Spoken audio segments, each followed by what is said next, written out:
My name is Nicole, and this is the story of the day. I realized my family didn't want a relationship with me. They wanted access to my wallet. But first, dear viewers, I'd love to hear from each and every one of you. What country and city are you watching from right now? And what challenges have you faced in your own life? Thank you so much for sharing. Your stories matter, and I read every single comment. Now let me tell you what happened to me. I'm 27 years old. I work as a customer service manager at a healthcare company in Phoenix, Arizona, making $45,000 a year. After rent, which is $1,100 for a one-bedroom apartment, student loans $295 a month, car payment $220, insurance, groceries, utilities, and basic living expenses, I typically have about $500 to $600 left each month. Not much, but I'm building something. My family, my mom, Susan, my dad, Greg, and my younger brother, Tyler, have always treated my financial stability as a resource they could tap into whenever they needed. It started small like it always does. A text here, "Can you spot me 60 until Friday?" A call there, "The water bill is higher than expected. Can you help with 80?" And because I loved them, because I wanted to be a good daughter, I always said yes. Over the years, I'd given my family probably $12,000, maybe more. I stopped keeping detailed track because tracking it made me feel resentful, and resentment toward your family felt wrong. So I just kept giving, and they kept taking. The grocery store incident happened on a Thursday in April. I was at work reviewing customer complaints when my phone buzzed. "Mom, I'll just grab this real quick on my break," I thought. "Hey, sweetie, I need a favor." "What's up, Mom?" "I'm at the grocery store and I forgot my wallet at home." "Can you Venmo me $300? I'll pay you back when I get home." I felt my stomach tighten. $300 for groceries? Mom, that seems like a lot. I'm getting stuff for the whole week, plus your dad needs his prescriptions, and Tyler asked me to grab some things for him. Can Tyler help? He's at work, can't use his phone. Mom, I only have about $600 until next payday, and $300 is half of that. Please, Nicole. I'm standing here at checkout. Everyone's staring. I need this now. The guilt hit like a wave. I pictured her standing there embarrassed. Fine, I'll send it. Thank you, honey. You're a lifesaver. I opened Venmo and sent $300. Account balance $437. I had just given away more than half my available money. For groceries, for a family of 3 adults who all theoretically had income. I told myself it was temporary. She said she'd pay me back when she got home. That was Thursday. Friday came and went, no mention of paying me back. Saturday, I got a text from her asking if I wanted to come to Sunday dinner. Nothing about the money. Sunday, I showed up at my parents' house. Tyler was there scrolling through his phone. My dad was watching TV. Mom was in the kitchen. Dinner was pot roast, mashed potatoes, green beans. Normal family dinner. We ate. We talked about nothing important. Tyler's new video game. Dad's fantasy football league. Mom's book club. Not one mention of the $300 I'd sent 3 days ago. After dinner, I helped Mom clear the table. In the kitchen, I said quietly, "Mom, about the $300 I sent you Thursday."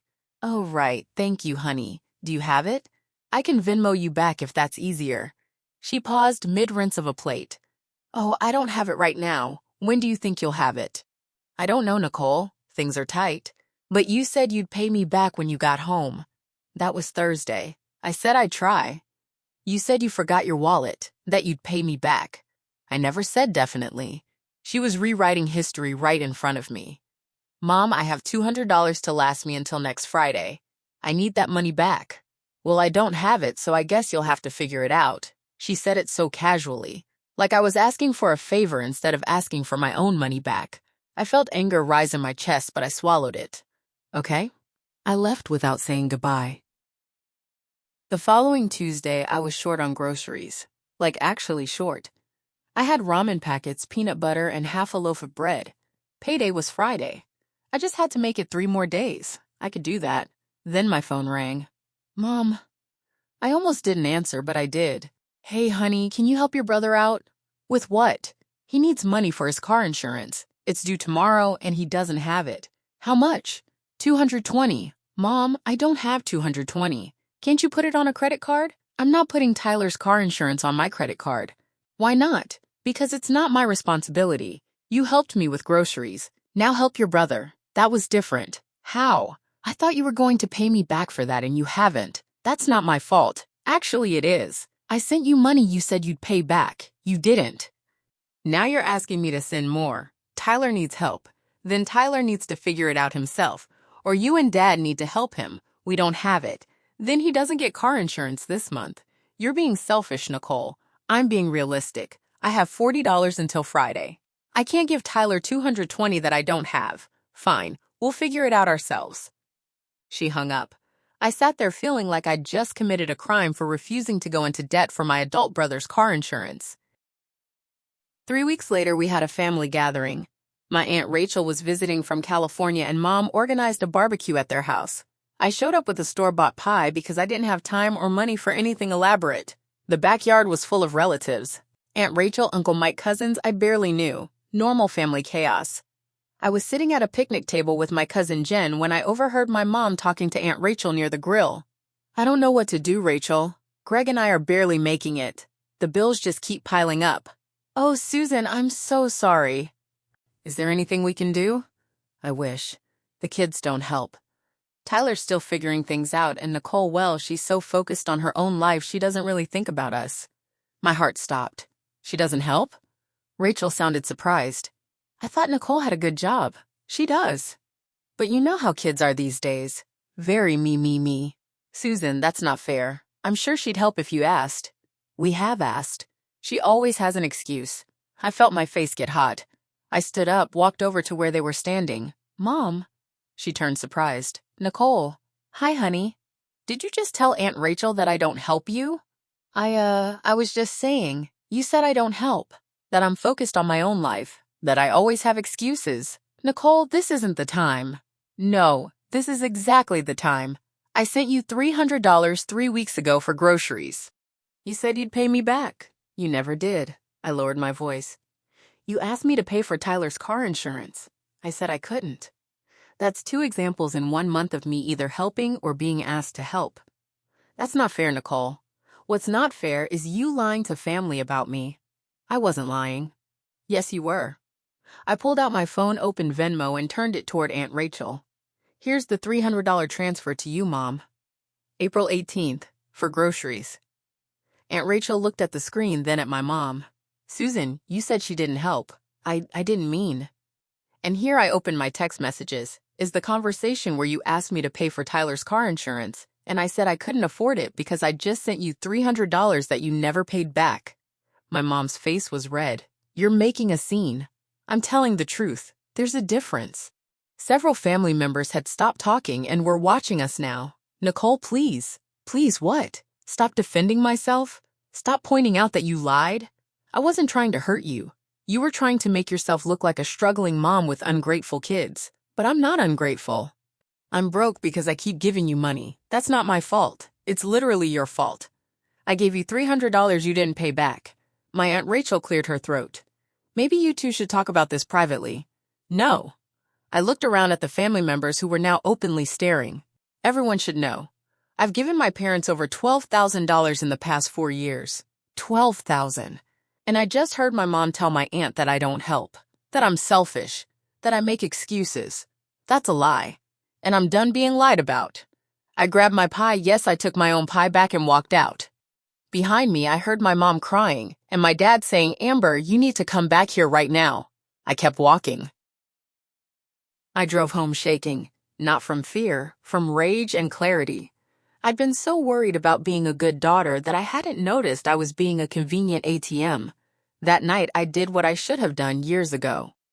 I opened a spreadsheet and went through every bank statement and Venmo transaction I could find, documented every dollar I'd given my family. It took 3 hours. The total was $14,267. $14,267 over 4 years. I'd given my family more than $14,000, and my mom told people I didn't help. I made copies of everything, screenshots, bank statements, text message requests. I saved it all in a folder labeled Receipts. Then I did something I'd been too scared to do before. I opened a new bank account at a different bank, one my parents didn't know about. I set up direct deposit to go there instead of my old account. I left exactly $100 in my old account. Just enough so it wouldn't close, but not enough to be worth taking. Then I enabled two-factor authentication on everything. Email, bank accounts, Venmo, changed every password to something they couldn't guess. I was building a wall, and I wasn't apologizing for it. 2 weeks after the barbecue, my mom called. I let it ring. She called again. I let it ring again. Then she texted.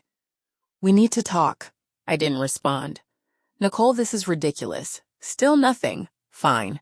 If you want to act like a child, that's your choice. I turned off my phone for the rest of the evening. The next day, I got a text from Tyler. "Mom's really upset. She says you embarrassed her in front of the whole family." I embarrassed her? She lied about me. She said you took it out of context. There's no context where saying I don't help is accurate when I've given you guys $14,000. Holy shit. 14,000? Yeah, over 4 years. That's intense. Yeah, why are you texting me? Mom asked me to. She wants you to apologize. For what? For making a scene. I made a scene by telling the truth? Dude, I don't know. I'm just the messenger. Tell Mom I'll apologize when she pays me back the $300 she owes me plus the other $14,000. Tyler didn't respond. A week later, my dad called from a number I didn't recognize. I answered without thinking. "Hello, Nicole." "Hi, Dad. Your mother is very hurt." "Okay, you humiliated her," I told the truth, in front of the entire family, because she lied in front of the entire family.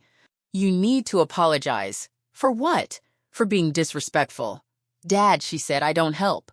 I sent her $300 that she never paid back. That's between you and her." "No, it's between all of us because she told Aunt Rachel I'm selfish and don't help." That's a public lie that I corrected publicly. You could have handled it privately. I tried. I asked her about the money in the kitchen after Sunday dinner weeks ago. She blew me off. Then she lied about me to family, so I showed receipts. You're being dramatic. I'm being factual. Same thing apparently in this family. Your mother didn't raise you to be this cold. My mother raised me to be useful. There's a difference. That's enough. Is it? Because I'm just getting started. What does that mean? It means I'm done giving you money. Any of you. What? I've given this family over $14,000 in 4 years. 14,000. And Mom told people I don't help, so I'm done. We're your family, and I'm your daughter. That didn't stop you from lying about me. We didn't lie. Mom literally said I don't help. That's a lie. She was venting. She was rewriting reality, and I'm done participating in it.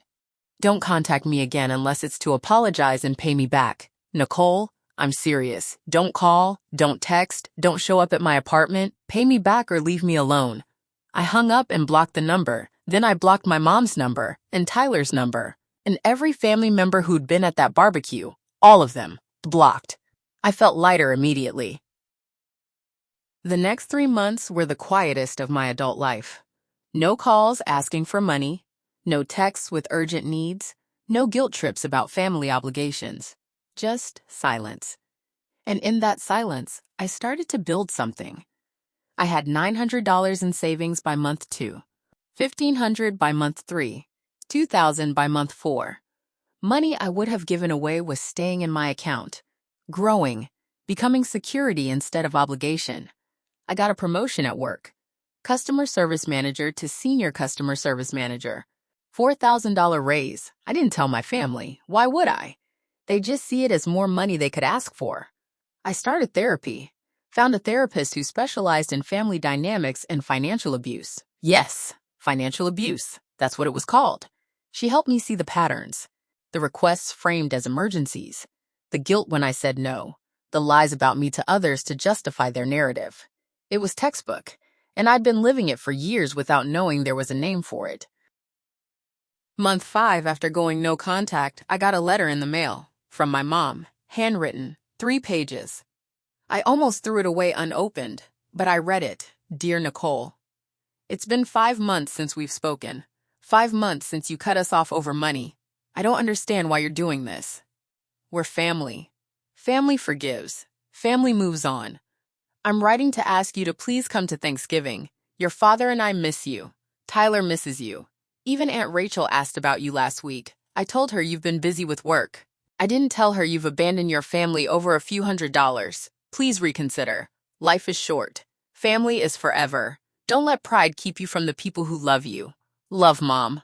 I read it twice. Then I wrote a response. Not to send, just to process. Dear Mom. You say I cut you off over money. Let me be clear. I cut you off because you lied about me. You told Aunt Rachel I don't help. I do help. $14,000 worth of help over 4 years. You say family forgives. I agree. So when are you going to apologize for lying? When are you going to pay back the $300 you owe me?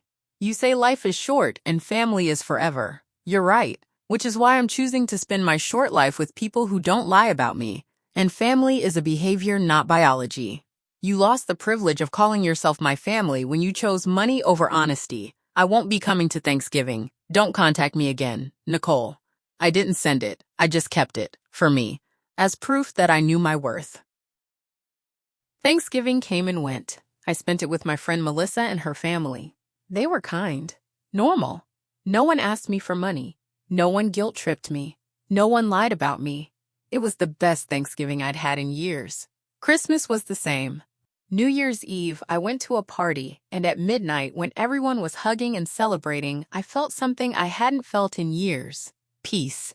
Real peace. Not the fake peace of appeasing people, but the real peace of protecting myself. It was better than any family dinner I'd ever attended. Month 8, I got a Facebook message from Tyler. We need to talk. I didn't respond. I'm serious, Nick. Mom's in the hospital. I stared at that message, felt my stomach drop. For a second, the old programming kicked in. Mom's in the hospital. You should call. You should go. You should help. Then I remembered. They lied about me, took my money, made me the villain for having boundaries. I responded. What happened? She had a minor stroke. They say she's stable, but she keeps asking for you. I felt something crack inside me. Not guilt. Not exactly. More like old scar tissue breaking. Is she okay? Yeah, she's going to be fine, but she wants to see you. I can't. Why not? Because seeing her means opening a door I worked very hard to close. She's our mom, and I'm her daughter. That didn't stop her from lying about me. Dude, she had a stroke. Can you not be cold for like 5 seconds? I'm not being cold. I'm protecting myself. From what? Your own mother? From people who treat me like an ATM and then lie about me when I set boundaries. That was months ago, and no one has apologized. She's in the hospital. That's not an apology. You're really not going to come. No. Wow. You've changed. Good. The old me was easy to use. Tyler didn't respond. I felt sad. But I also felt certain. Going to the hospital wouldn't change anything. She'd guilt me. I'd cave. The cycle would start again. I wasn't doing that. Month 10, my dad showed up at my apartment. I didn't buzz him in. He called from the lobby. Nicole, I know you're there. Let me up. No. I can see your car. I'm not letting you up. We need to talk face to face. We don't. Your mother almost died, and I sent flowers to the hospital. Flowers. That's your response to your mother having a stroke. What response do you want, Dad? You want me to come running back? Pretend the lying didn't happen? Pretend I didn't give you $14,000 that disappeared? We raised you better than this. You raised me to be useful. I'm done being useful. What does that even mean? It means I'm not a resource for you to extract from. I'm a person, and people deserve honesty. We never lied to you. Mom told Aunt Rachel I don't help. I've helped plenty. That's a lie. She was venting. She was rewriting history. Call it whatever you want. I'm done. When did you become so selfish? When you called me selfish for keeping my own money. People buzzing the lobby intercom started complaining. I heard someone yell at my dad to move. He yelled back, I'm talking to my daughter. Then to me, this isn't over, Nicole. Yes, it is. If you don't leave, I'm calling the police. You'd call the cops on your own father. I'd call the cops on anyone harassing me at my home. He hung up. I watched from my window as he walked to his car, got in, and sat there for 5 minutes before finally driving away. I called the front desk. If that man comes back, please don't let him in. He's not welcome here.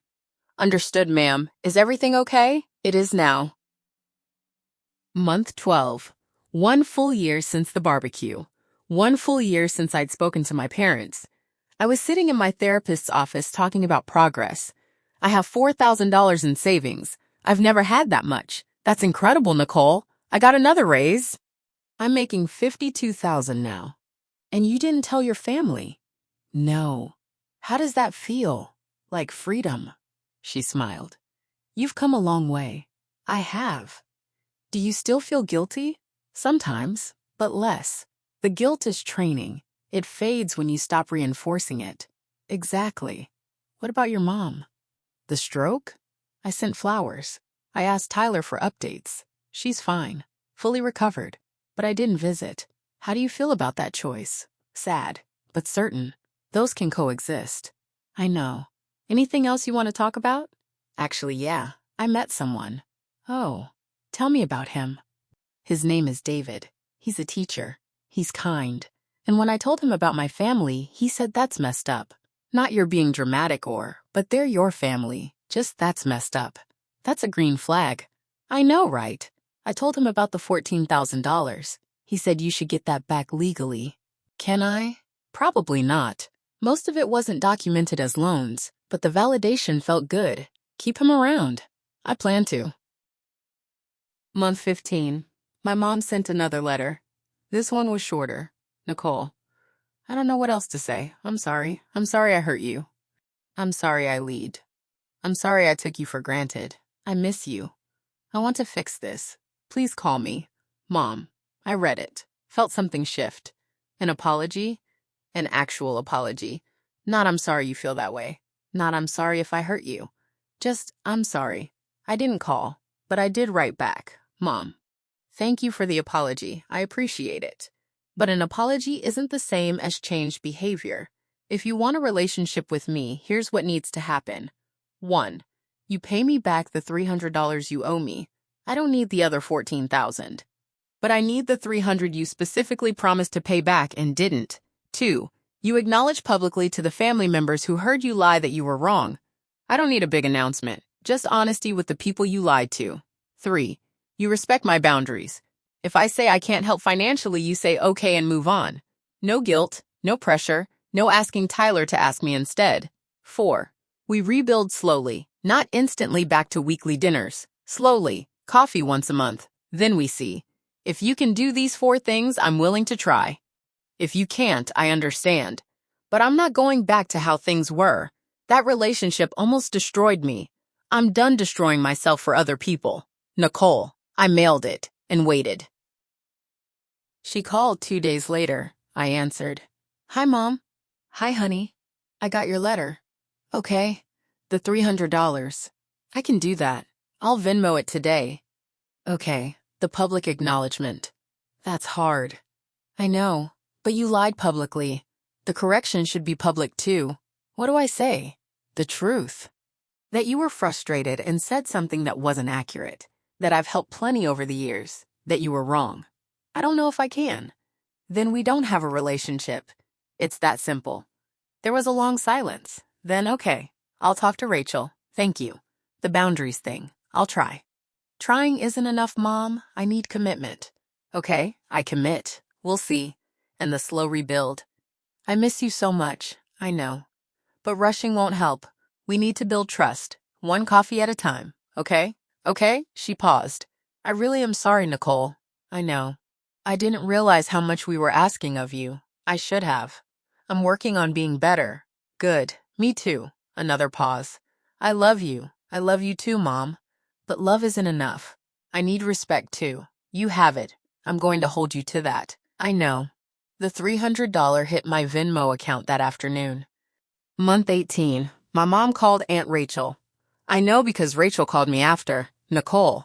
Hi, Aunt Rachel. Your mom called me. She told me she was wrong. About what she said at the barbecue. That you do help. That you've helped a lot. She said she was frustrated and took it out on you and it wasn't fair. I felt something in my chest loosen. She said that. She did. And I owe you an apology too. For not questioning it more. For assuming she was telling the full truth. Thank you. I mean it. Thank you. Of course. How are you doing? I'm good. Really good, actually. I'm glad. Your mom says you're doing coffee once a month. Yeah, slow rebuilding. That's healthy. I hope so. I think it is. We'll see. I'm proud of you for setting boundaries. A lot of people can't do that with family. It was the hardest thing I've ever done, but worth it. Good. She paused. Oh, and Nicole. Yeah, that $14,000. That's real. Very real. You're a good daughter. Even when they made it hard to be one. Thank you, Aunt Rachel. That means a lot. Month 24. 2 years since the barbecue.